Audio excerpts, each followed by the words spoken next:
The poor traveler from Ife slowly disappeared. Silks replaced torn clothes and gold rested on her skin.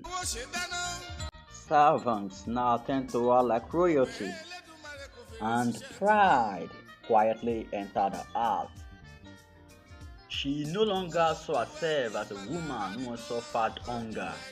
She saw power.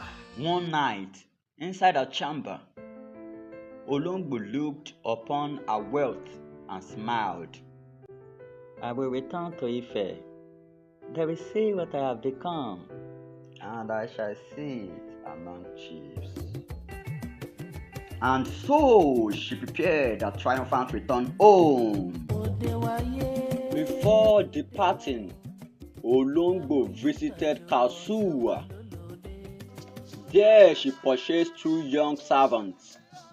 Together with her wealth, they joined a journey back into her ancestral land.